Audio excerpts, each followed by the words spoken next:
श्री गणेशाय नमः।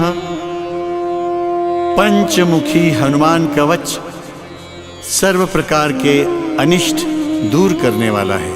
इसके नियमित पाठ से सभी प्रकार के रोग और कष्ट दूर होते हैं। पंचमुखी श्री हनुमान जी का चित्र यदि घर के प्रवेश द्वार पर लगाया जाए तो बड़ा ही मंगलकारी होता है और श्री हनुमान जी की कृपा प्राप्त हो जाती है। भक्तजनों, आइए पंचमुखी श्री हनुमान जी की कवच का पाठ करते हैं। श्री गरुड़ उवाच अथ ध्यानं प्रवक्ष्यामि शृणु सर्वांगसुंदरी। यत्कृतं देवदेवेन ध्यानं हनुमतः प्रियं। पंचवक्त्रं महाभीमं त्रिपञ्चनयनैर्युतं। बाहुभिर्दशभिर्युक्तं सर्वकामार्थसिद्धिदं। पूर्वं तु वानरं वक्त्रं कोटिसूर्यसमप्रभं। दंष्ट्राकरालवदनं भ्रुकुटीकुटिलेक्षणम्। अस्यैव दक्षिणं वक्त्रं नारसिंहं महाद्भुतम्। अत्युग्रतेजो वपुषं भीषणं भयनाशनम्।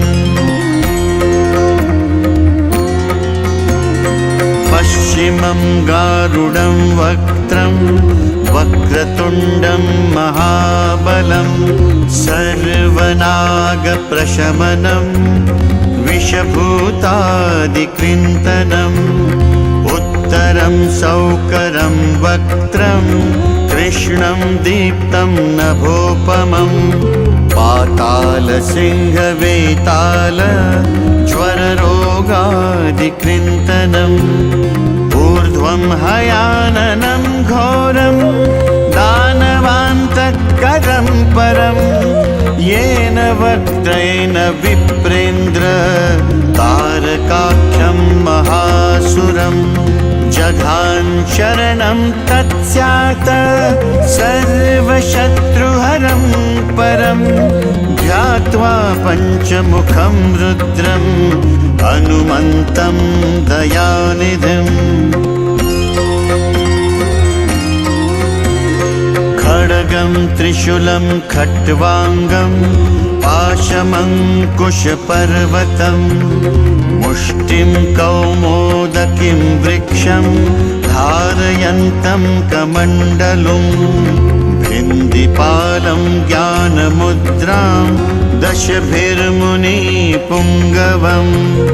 एतान्यायुधजालानि धारयन्तं भजाम्यहम्। प्रेतासनोपविष्टं तं सर्वाभरणभूषितं। दिव्यमाल्याम्बरधर दिव्यगन्धानुलेपनम्। सर्वाश्चर्यमयं देवं हनुमद्विश्वतोमुखम्। पञ्चास्यमच्युतमनेकविचित्रवर्णवक्त्रम्। शशाङ्कशिखरं कपिराजवर्यम्। पीताम्बरादिमुकुटैरूपशोभिताङ्गम्।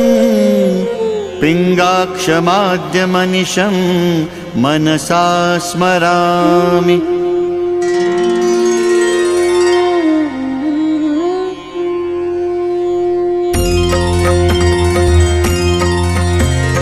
मर्कटेशं महोत्साहं सर्वशत्रुहरं परं।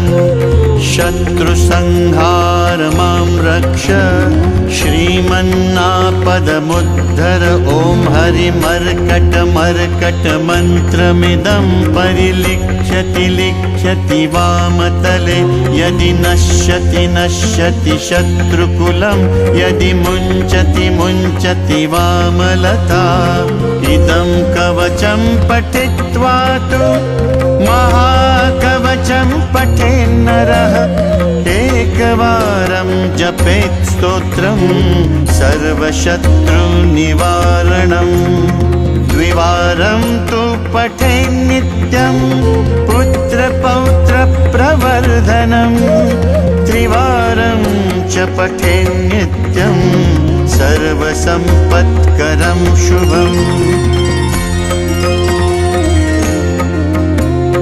चतुर्वारं पठेन्नित्यं सर्वरोगनिवारणम् पञ्चवारं पठेन्नित्यं सर्वलोकवशङ्करम् षड्वारं च पठेन्नित्यं सर्वदेववशङ्करम् सप्तवारं पठेन्नित्यं सर्वसौभाग्यदायकम् अष्टवारं पठेन्नित्यम् अष्टकामार्थसिद्धिदम् नववारं पठेन्नित्यं राजभोगमवाप्नुयात् दशवारं पठेन्नित्यं त्रैलोक्यज्ञानदर्शनं रुद्रावृत्तिं पठेन्नित्यं सर्वसिद्धिर्भवेद् ध्रुवम्